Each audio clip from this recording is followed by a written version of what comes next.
Coming up on iOS Today, I'm joined by Dan Moren to talk about all things coming in iOS 26. Podcasts you love. From people you trust. This is Twit. This is iOS Today, episode 768, recorded Tuesday, September 2nd for Thursday, September 4th, 2025. iOS 26 overview. Hello and welcome to iOS Today, the show where we talk all things iOS, iPadOS, tvOS, watchOS, HomePodOS, some of those made-up OSs, including HomeKit, and much more. My name is Rosemary Orchard. Micah Sargent has gone camping today, so I am joined by Dan Moren from Six Colors and many other places to talk about all things in iOS 26. Welcome back to the show, Dan. Pleasure to be here, Rosemary. Thanks for having me. I promise you that I will not go camping on you. I guarantee I can give you right now. Well, that's okay, because I'll be abandoning Micah this weekend, though we don't work at the weekends, but I'll be going camping myself. So, yes, it's all fine. Micah is just missing out on one of the most fun shows of the year. So we are recording this the week before Apple has their fancy event where they're going to unveil the new iPhone. But that means that it's a great opportunity to have a look at some of the highlights in iOS 26, some of the things that Dan, you and I maybe have found slightly problematic, how to turn those off, how to turn some of the cool new things on. And I thought I would start with liquid glass. How are you feeling about liquid glass right now, Dan? Boy, a little up and down. I mean, liquid glass has gone through a lot of changes during the beta process this summer.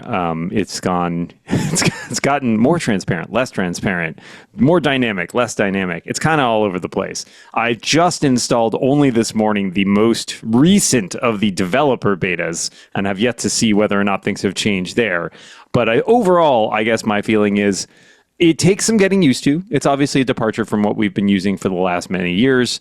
I think there are still some issues at places with things like legibility and things like, I think it's a little bit ostentatious in some places. It likes to have this very animated dynamic style where things jump around and widgets move and transform into other widgets, which is cool, but sometimes perhaps more when you want the buttons to fade into the background as opposed to be like, hey, look at this button that just changed up here. So I think it has some places where it works very well, some places where it doesn't work so well. It'll be really interesting to see how third-party developers adopt it or don't. I think that's a big question. Yeah, I have found as we've been going through the beta process that as apps update, I have lost my ability to navigate by just gut instinct. And it's just one of those things where, when an app changes their layout a bit, for whatever reason, the developers have decided that there's a better way to do things, or Apple has come along and gone, hey, new shinies.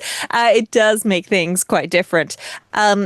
And it does just take a bit of getting used to. One of the things that I have found a little bit difficult is on some backgrounds, the search is kind of hidden. And the tapping on the dock, though, to open Siri in a type to Siri mode, that is great. And I am loving the whole rainbow effect around the outside of the phone when you open that. As you mentioned, legibility has been a little hit and miss. Now, my home screen and therefore my lock screen, therefore control center to an extent, are in dark mode in my podcasting focus mode. So this is perhaps bumped up a little bit in the contrast and so on to make it a little easier to read.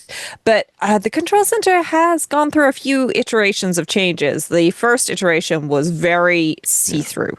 And I think they've added a bit more of the frosted glass in there just to make it a little easier for us to read. Yeah, I agree. I do think Control Center, I'm just looking at it now on my phone as well, and this most recent revision feels a little bit better. It's not like a totally huge departure, right? If you've used Control Center in the past, then you're going to recognize it. It's just going to look very different.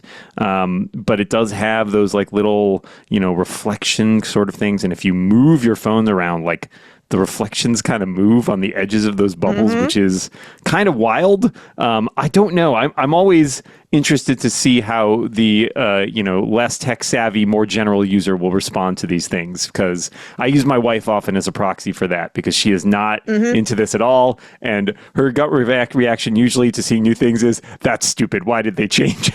So we'll see how she hasn't really used liquid glass yet. I'm very curious to see how she responds to it. Yes. Well, it's one of those things where as we've gone through and we've been looking at things, I mentioned that it was a little difficult to use some applications when they've changed all of their UI.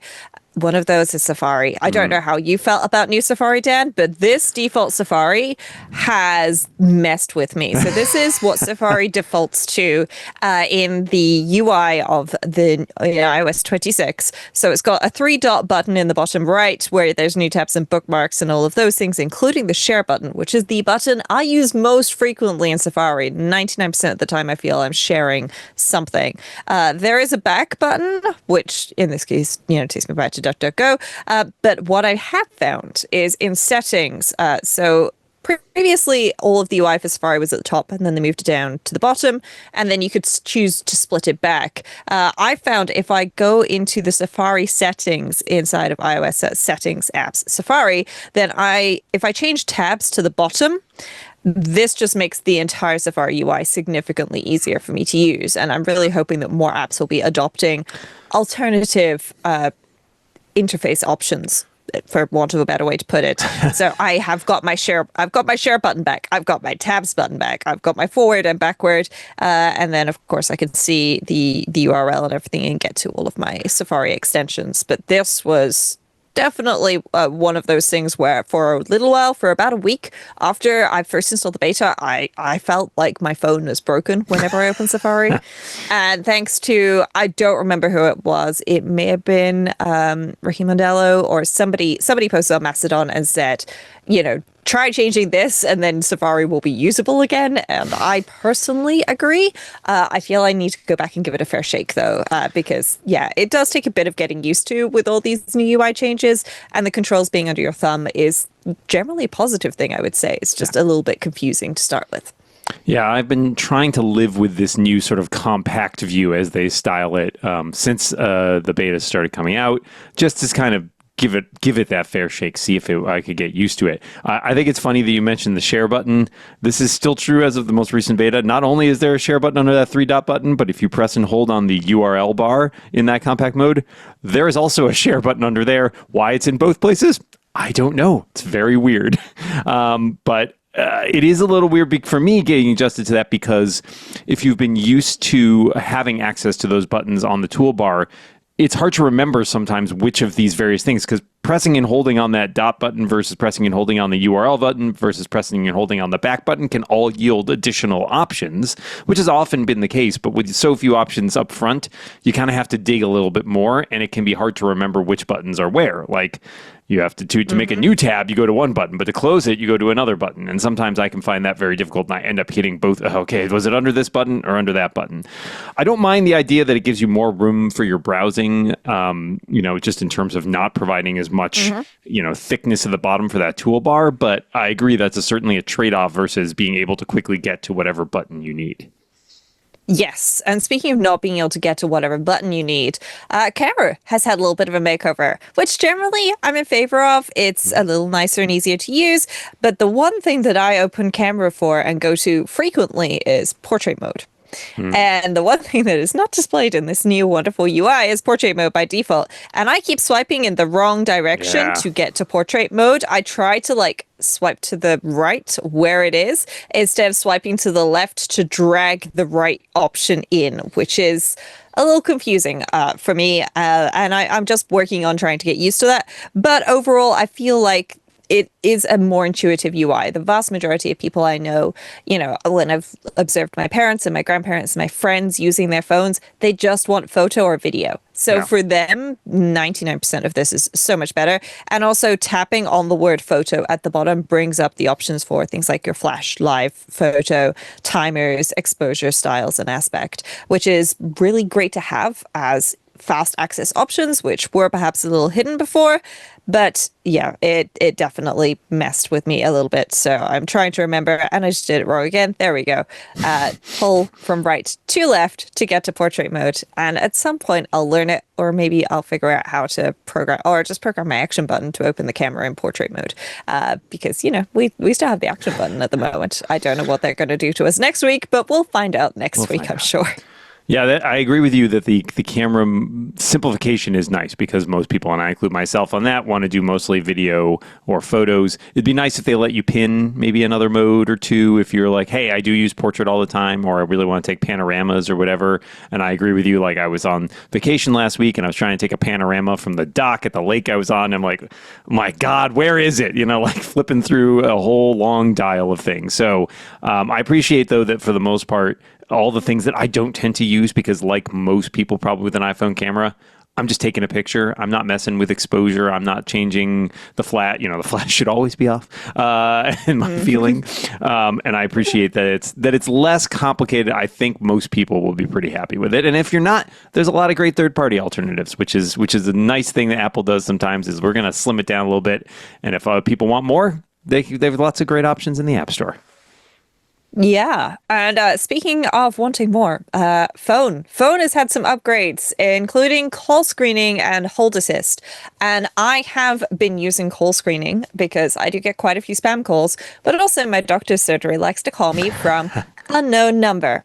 And that's what it shows up as. So I can't just blindly turn off block phone calls from unknown contacts because otherwise my doctor's surgery will never get through to me. But I don't want spam calls and call screening. I don't know if you've had much of an opportunity to try this, Dan, and also hold assist have genuinely been really useful for me. I've been really enjoying them throughout the beta process. I was curious about your experiences with hold assist because when I tried using it early on, one of the problems I ran into is I'm on one of those, I'm on hold and I have one of those lines where every 30 seconds to a minute, a voice comes on and says, your call is important to us. Please continue to hold. And it would tell me that somebody was back and I would grab the phone and hit it just only to find a robot talking to me. Apple claims that they can dynamically figure out whether it's a person or not. I've yet to see that actually true in my testing. I love the idea. It's a great idea. Nobody wants to sit there on hold, but it's got to work. Otherwise, people will just get frustrated and never use it. The call screening one, I think it's interesting. I always feel a little guilty about it just to have like my, pizza delivery person has to explain to some robot why they're calling me when they just want to leave me a pizza. So I have it on and I've seen it a couple times. I think what happens more than anything else though, is people just get that weird, get that recorded message. And a lot of them hang up, which maybe isn't a bad result. If it's not a call that you want and it is just a spammer or something. And I'm sure, again, when this comes into sort of more broad usage, we'll see how people actually adapt to it. But I love the idea of saving me time. And I do find more often than not, my phone generally does not ring anymore with calls I don't want, which is a real plus. Yes. Yeah, I find it quite entertaining when it tricks the robot callers, call screening, to start doing their spiel. Oh, yes. Because the beauty of this is while your phone is ringing, you can actually explicitly say, like, I want to send this to call screening and things like that. So I have been doing that, like actively doing that of like, it started ringing, send it to call assist because I don't recognize this number, and bam, the robot spiel starts and I can see the transcript coming in on screen and be like, yeah, nope. Send to spam. We're done. Bye, robot. Which, bye, robots. I don't want car insurance. Thank you very much. And I don't need insurance for my car payments either, because that was something somebody tried to sell me earlier this week, which was ridiculous and not great. But hold assist, I found works really well on call with Apple support because I had this yesterday. Unfortunately, my Mac Studio is currently in need of some TLC. I need to take it to the Genius Bar. So I tried calling Apple support to see if there was anything to help me with. And at one point, the guy said, let me put you on hold for a couple of minutes and I'm going to go away and figure out if there's anything else we can do. And so, and I said you to him, said, let me put you on hold. I'm going to try hold assist in iOS 26 because I need to talk about it on a podcast tomorrow. And he said, you try that and I'll take your phone number just in case something goes wrong. It did not go wrong. It worked perfectly. And I'm really pleased to report that it does work. But yeah, because it's beta and testing, I was like, I'm just going to let him know first that I'm going to do this. But also it's Apple support. They're pretty nice about these things. And yeah, we did some good troubleshooting and unfortunately it just still won't turn on. So that's a problem for another time with the Genius Bar. But if I need to get a new Mac Studio shipped to me, well, in this case, I'd probably be ordering it directly from Apple. So it would automatically import the package into Apple Wallet anyway. But you can now scan mail for packages and have them auto imported into Apple Wallet for package tracking, which I don't know about you, Dan. I've had pretty success with this. Yeah. With the asterisk of it seems to be taking a lot longer to update than Parcel, my favorite parcel tracking app of choice, does. But I say a lot longer. We're talking like maybe an hour in some cases for things, maybe 5 minutes in others. It seems to vary, I'm guessing, possibly based on the rate that my email updates. Yeah, that's a good point. And it's worth noting you can also do it manually in Mail. If you're in Mail, it finds a message that looks like a shipping notification. There will be a little banner at the top that says, like, you want to track this in Apple Wallet. You can tap a button and it'll take you there. Yeah, I found this interesting. I haven't ended up using it as much as I thought. I just went to look at it, and it's very funny what things it has in there. For example, I ordered like a cake for my kid's birthday back in July, and it has it in there as a delivery. It does say I will give them credit. It says ready for pickup at the top, even though then it says ship to below. They did not ship me a cake. That would have probably gone badly. But it did pick that up there. I ordered a new shoulder bag, and like that immediately got put in, and it showed me the order there and everything. And it does note in a lot of cases this is also a beta. I assume they're still sort of refining it, trying to figure out how to make it work that as best as it can. It is a little strange. Also, there's one here where I put money on a transit card, and it registered in there because it was a transaction. So it's like, you ordered $10 on that transit card. It's just money going to the wallet. It's not going to change anything. It's perhaps a little aggressive in some places, but I think that's probably better than the alternative. And I certainly appreciate in cases where it does integrate better. We've seen examples of in the past with third parties like Shop, where it can actually integrate and show you tracking information and stuff like that. So I'm intrigued to see more and more of this. And I certainly like the idea of a centralized location for handling all of this, and the fact that it plugs directly into your mail without you having to do anything is a plus. Yes, definitely. And also, I think it's better than trying to wait for all of the service providers that do these things like WooCommerce and so on for people who've integrated shops into WordPress sites to update to support Apple Wallet, because I don't think that's going to happen. At least not anytime soon. They've had years, and Right. the only people that have done it have been Shopify, which, has bonuses and negatives, especially because the Shopify app also is a parcel tracker. The whole thing's a little bit cyclical and confusing. Yes, one thing I have had difficulties with, Dan, and I would be interested to hear whether or not this has been working for you, is Automix in music. So for folks who aren't familiar, Automix it's more than a crossfade. So when you play music, if you just stick a CD in a CD player, if you put a record on a record player, then it would get to the end of one track, and then it would start playing the next track. A crossfade is where sort of the last maybe 10 or 15 seconds of one track is faded out, and so the volume on that one goes down, and the volume of the next track comes in, and they sort of overlap a little bit. Not a lot, but a little bit. Automix is supposed to be like having a DJ going do do do do do do do. That's my DJ impression. I'm really good at Very this good. stuff. I liked it. Actually sort of blending the tracks together. My problem with this, I don't know if it's because I'm used to crossfade or just not having anything enabled, is I found I was losing up to 60 or even one case 90 seconds of a track. If a track's only 3 minutes and I lose 90 seconds at the beginning and 60 seconds at the end, I get 30 seconds of a track. And That's all you need. That was not working for me. And my biggest problem with this is I noticed this because I mostly listen to music in the car when driving.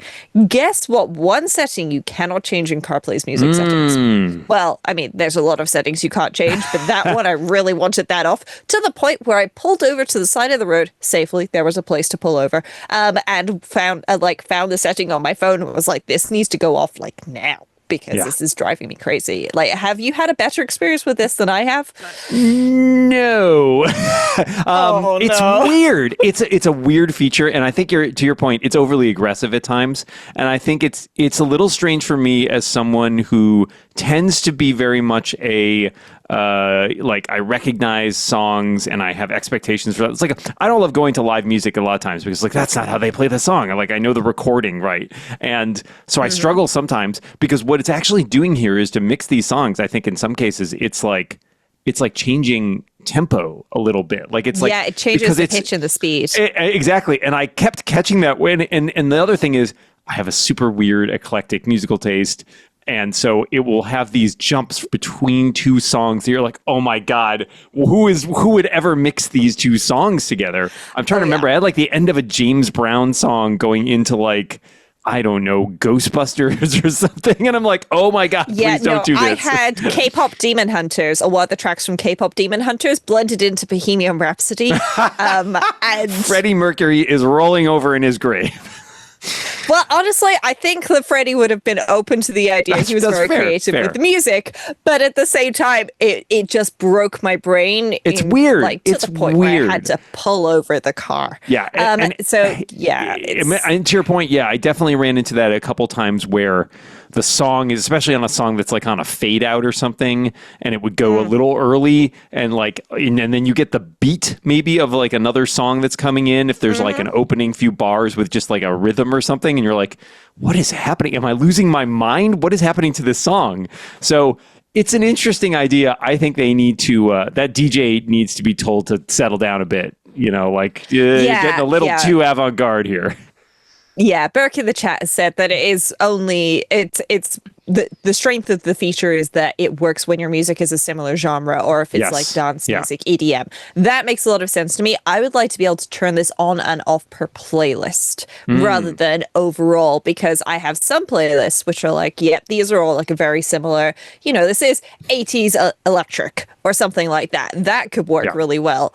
But my random favorites shuffling, which includes everything from like acoustic piano and the Hans Zimmer version of Pompeii, which is fabulous if you've not heard it, to like Bohemian Rhapsody and Bad Out of Hell, K-pop Demon Hunters. Like there's too much going on there. It can't happen. Playlist for my kid that has everything from like kid songs to like Queen and like classic rock songs or Crazy Train, Starting it's your like, kid early, I love it. Yep. No, of course you got to start well, but it is whiplash at times to go from some of these to the others, and I'm used to that already from a different style of genres, but like trying to mix them together is perhaps a bridge too far. Yes. Yeah, it is a little bit too much, but hey, you never know what you're gonna get next. If you are somebody who listens to an eclectic range of music and you discover, once you've installed iOS 26, which you will probably be able to do from around about the end of next week, so the day after this, or a day and a week after this episode releases, then you will be able to turn that off in settings, music, and then it's under it's called song transitions, because that's it. It's also not called like crossfade or autofade or anything like that, or auto mix, which is the name of the feature. It's called song transitions. But there we go. So that is that, and now it is time for the news on the show. So in news, after we recorded the previous episode, Apple set an event date for September 9th. And I don't know about you, Dan. I think we're going to get new iPhones. Does that seem plausible? I don't know if you want to go on a limb with that prediction. It's a little... I think we're going to get some new iPhones. We've been hearing about them for months. If you follow the rumor mills, etc., I think there's a lot of expectation, obviously, that this is when we'll have a big rollout. The question for you, Rosemary, is how many iPhones will we see? So I don't think we're seeing the E. I would like to see the E. I personally think that, I can't remember what the E stands for, but in my head it's like the economy version. Efficiency, excellency, who knows? Yeah, whatever it is, the lower tier phone. I would love to see that come out with the other ones every year. But unfortunately, that doesn't seem to be an option that Apple are pursuing. I get that logistics-wise, it's difficult enough trying to ship 4 iPhones or 4 models of iPhone around the world, because I suspect that is what we'll be getting. We'll be getting the regular and the Plus of the iPhone, and then the Pro and Pro Max versions again.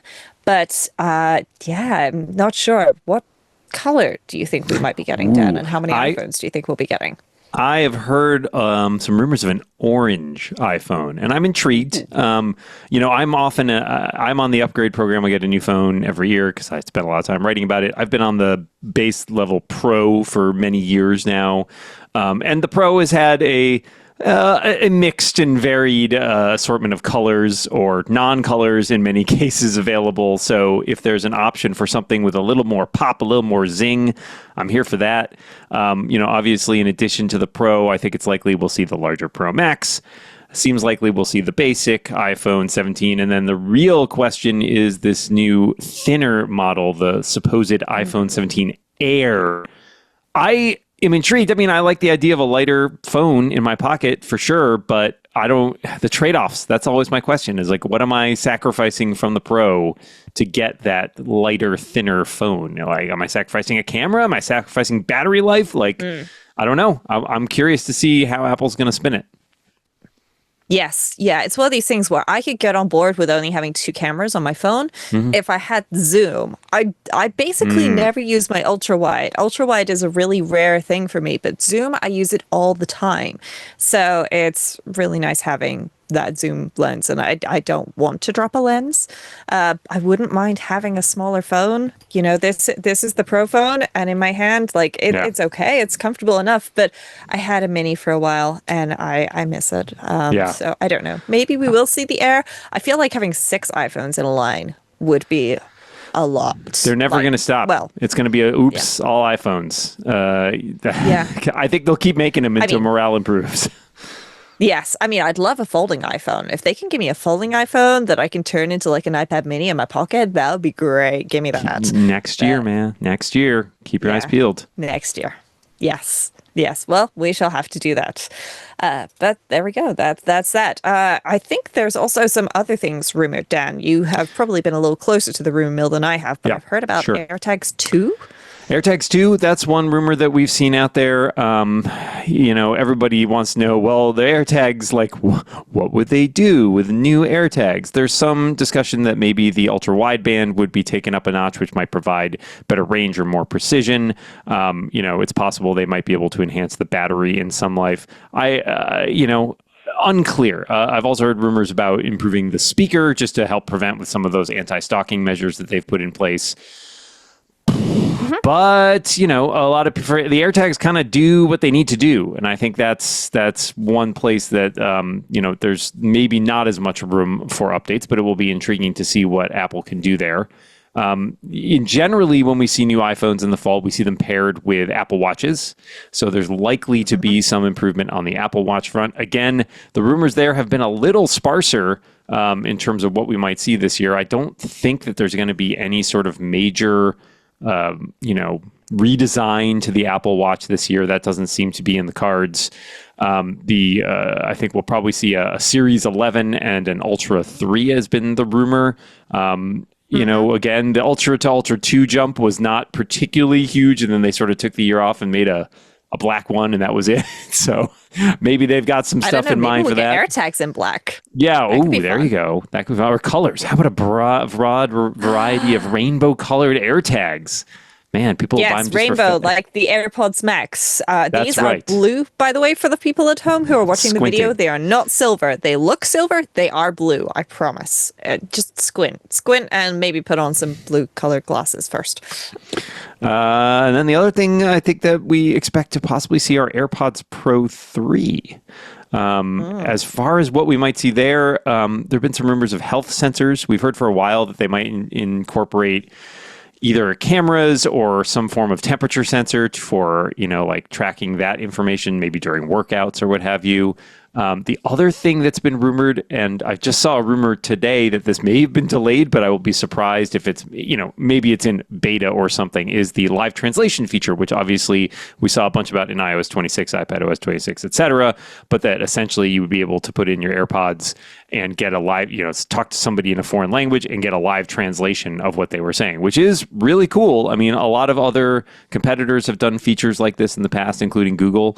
It seems kind of on par with a lot of the stuff Apple's doing elsewhere. So the technology certainly seems to be there. It's just a question of whether or not it's to the point where they feel ready to ship it. So we'll have to see how that pans out. But certainly AirPods Pro 3, it's been a long time since those AirPods Pro 2 came out. I think it's been 2.5, 3 years. So those are great sellers, and it's, no surprise that they want to revise them again. No, it is no surprise at all. And I have to say, my dad got some for I want to say it was Christmas last year, and he has been using them as the hearing aid feature because despite having had tests, so my mother and I both are very aware that my dad can't hear things very well. My dad has tinnitus. My dad went for a hearing test expecting to be told that he needed hearing aids, and they went, "Your hearing is fine." To which everybody else went, "Really? Are you sure about that?" Yeah, exactly. So my dad's been using the AirPods Pro as the hearing aid feature, or with the hearing aid feature, and has been really enjoying it. So a new model of something like that, which both has accessibility features for folks, as well as, you know, all of the other great things that AirPods Pro do. Like, I flew to Glasgow back last week, and I didn't bother to take big over-ear noise-canceling headphones with me. I was going carry-on only, and AirPods Pro fit in my pocket. And for the hour-long flight, that was perfectly fine. You know, 8-hour flight, I'm going to take my big over-ears. But an hour-long flight, AirPods Pro are great. I've worn them routinely on cross-country flights here in the U.S., and I love them. The other night, I was in a hotel on the way back from vacation with a air conditioner that sounded like there was a chopper flying overhead, and I put my AirPods Pro in and turned on some white noise and slept much better. Yeah, it's amazing what a little bit of noise canceling can do to make your life so much more comfortable. Indeed. So, yes, I'm glad to see that those will be coming. But anyway, moving on from there, I believe I hear the music. It is time for Shortcuts Corner.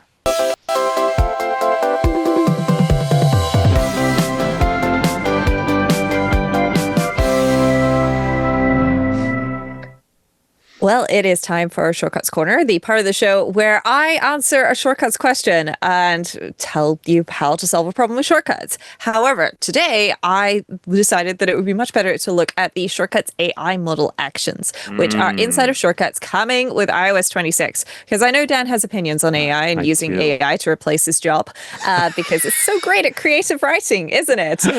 But it is also potentially a really useful tool that you have. And Shortcuts now has 3 actions, which allows you to use a model to solve a problem that you sent to it. Obviously, as with all these things, if you ask for, you know, the world and it gives you the answer 42, then, you know, you have to kind of just deal with that and figure out how to ask it a better question, like what is the meaning of life? But the models that are available to you inside of Shortcuts are an on-device model, which is entirely local, customized to your device. So it's not sending any data anywhere except around inside of your phone.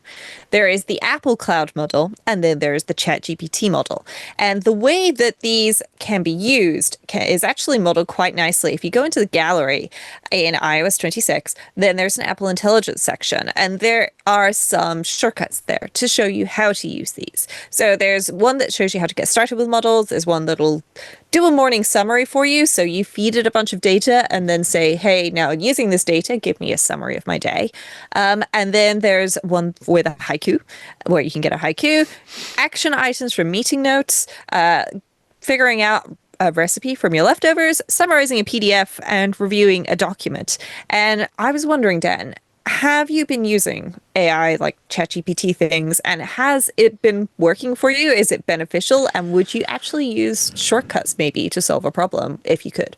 Well, I'll answer the last part first because I think it's the most interesting. I have used Shortcuts use model feature to actually solve a problem I had, which is to say for years I was trying to build a shortcut to do a specific task for me, where I keep track. I'm self-employed. I keep track of all my expenses, and I have a spreadsheet where I can, you know, put in like, okay, here's the date, here's the expense, here's how much it was, etc. And one of the things that always annoyed me about this was like, I want to sort of streamline it. Like, what if I'm on the go or whatever, and I don't want to spend my time in my little number spreadsheet tapping out my phone? Is there a way I could have this information just sort of automated? And so I struggled for a long time because it was very difficult to find a sort of pattern matching way to do this. It's like, because a receipt could look like anything. It could be something I scan in. It could be an email. You don't know where all this information is within the receipt. Where's the price? Where's the date, etc. There's no good way to deal with that. But this actually is a problem that a LLM model is pretty good at dealing with. So I built a rather long and complex shortcut that can take a PDF and essentially give a large prompt to the, I ended up using the private cloud compute model because the on-device model is faster, but it's much less capable than the private cloud compute option. And so I could scrape all the text out of like a PDF I dropped in a folder, and it would upload that along with the query like, hey, this is a receipt. Find me this information. How much did it cost? Who was the vendor? What was the date? Return it to me in this format, and then use an action to add a line in numbers with that data.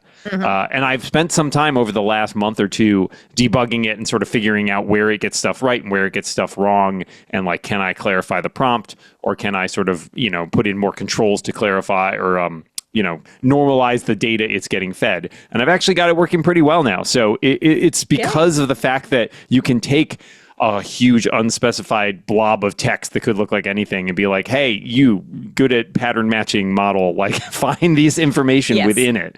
And so that's been awesome. Like, and that's the kind of thing I really like the idea of the LLM as a tool for, is this case where it's like you have sort of freeform information that you need to get out of it. I've used other LLM tools for programming largely, not so much for other types of tasks. I find it best to keep it kind of bound within a solvable problem. And I find that for things like I'm hacking away on a Python project, or I need to figure out how to translate this project I did from Arduino into MicroPython, like that was really good. It did a really good job of that. I'm not writing code that I'm deploying for people in a giant organization or things like that. I'm just writing hobbyist stuff. For that, great tool, but it's not coming for my job.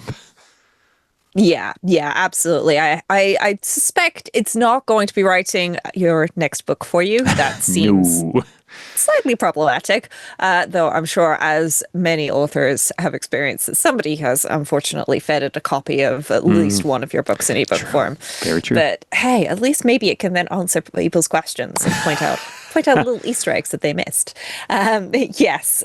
So AI models, as you mentioned, they're really good at pattern matching and going, like there is a thing that says total /sum / grand total, whatever it is, followed by a currency symbol and then numbers, possibly with a decimal point. That is probably the number that you're looking for and things like this. I have found it is pretty good at things like that. It's less great at things like creating text for you. I don't understand how apparently all of these college kids are using it to write papers for them, because I asked it to create a funny haiku about podcasting. And bearing in mind, we are podcasting right now, and I know for a fact there are people listening live because they're talking in the chat, and I know there are listeners that download this and enjoy it, and I'm pretty certain that only a very small subset of those listeners even will actually listen to iOS to fall asleep. But the haiku it gave me is, mic in hand I talk, echoes of my random thoughts, listeners yawn, nap.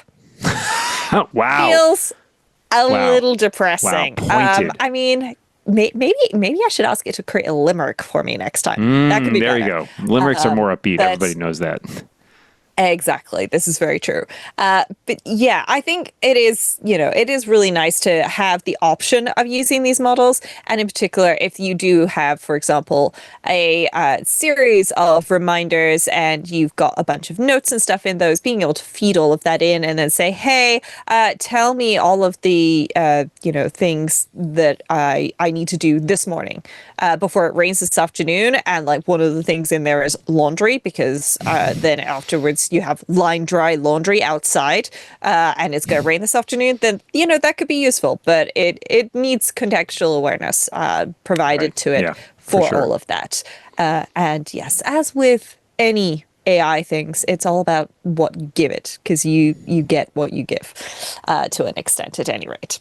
There we go. So that is what is new with Shortcuts AI models in iOS 26. It is now time for the final segment of the show, where Dan and I are going to talk about our app caps. So these are just picks of the week that we are using to round out the show. Dan, would you like to go first?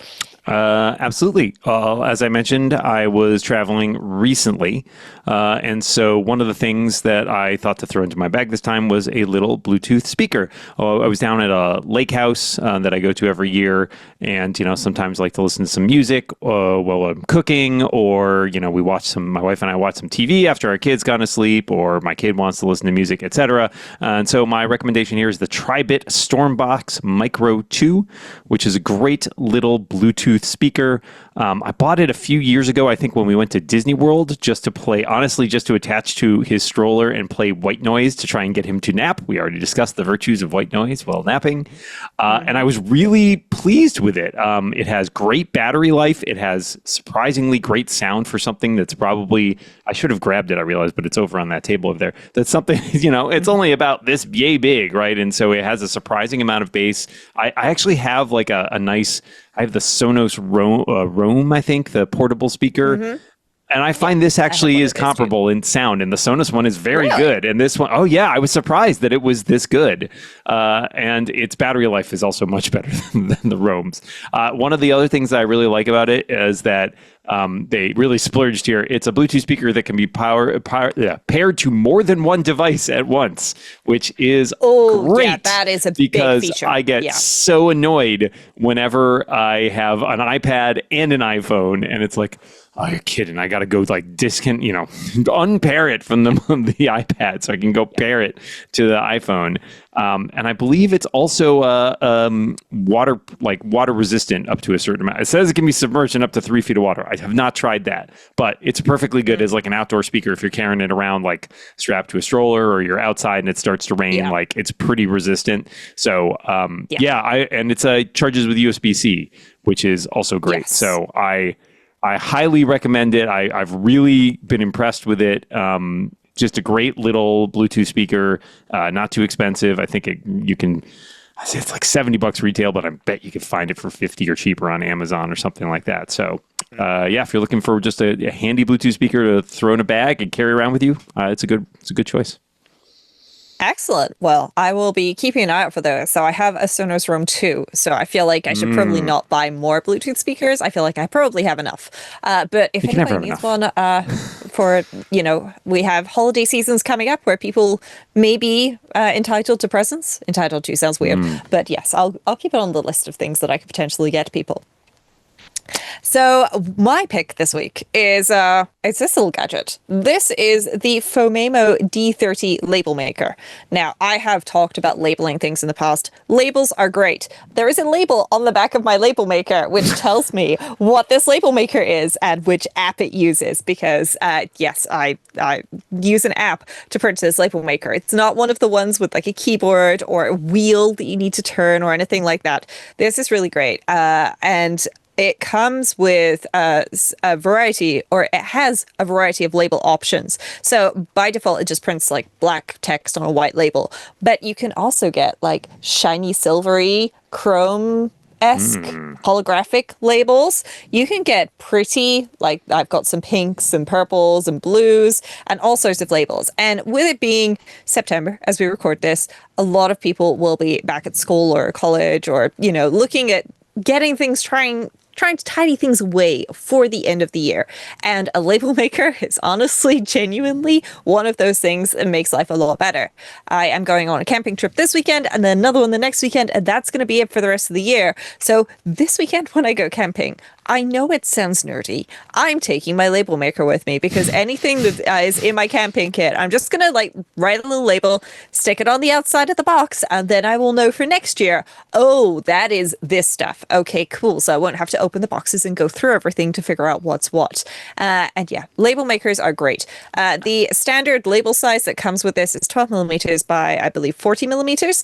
And that fits perfectly onto the front of a UK plug.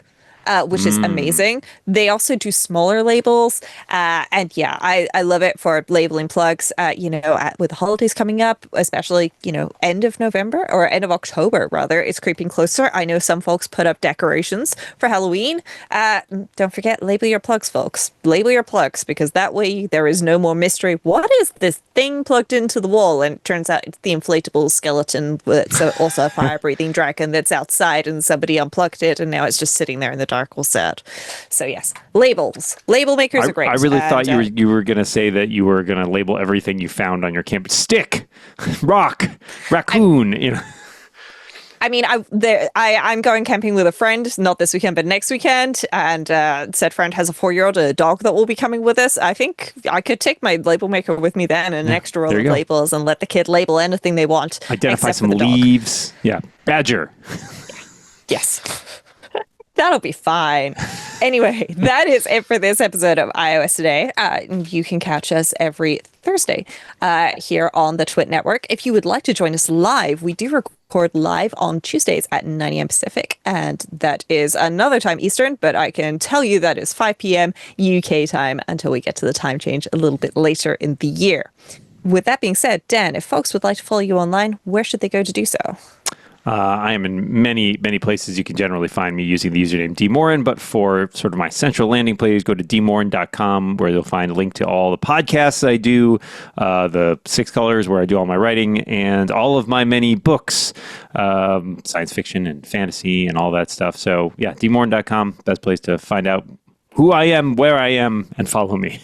Yes, wonderful. And I can be found over at rosemaryorchard.com, which has links to apps, books, podcasts, and many more things, including social media. But you can also find me in the Club Twit chat, which is a great place to hang out. That's all for this episode, folks, and we will see you again next week. Goodbye. Bye. Hey, thanks for tuning in to Twit, your tech hub for intelligent, thoughtful conversations. If you want to take your experience to the next level and support what we do here at Twit, say goodbye to ads and say hello to Club Twit. With Club Twit, you unlock all our shows ad-free. You also get exclusive members-only content. We do a lot of great programming just for the club members. You also get behind-the-scenes access with our Twit Plus bonus feed and live video streams while we're recording. And don't forget the fantastic members-only Discord. It's where passionate tech fans like you and me hang out, swap ideas, and connect directly with all of our hosts. It's my favorite social network. I think you'll like it too. Club Twit. It's not just a subscription.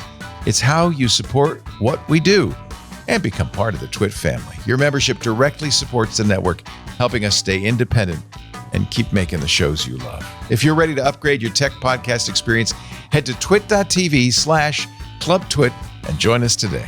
Thanks for being here, and I'll see you in the club.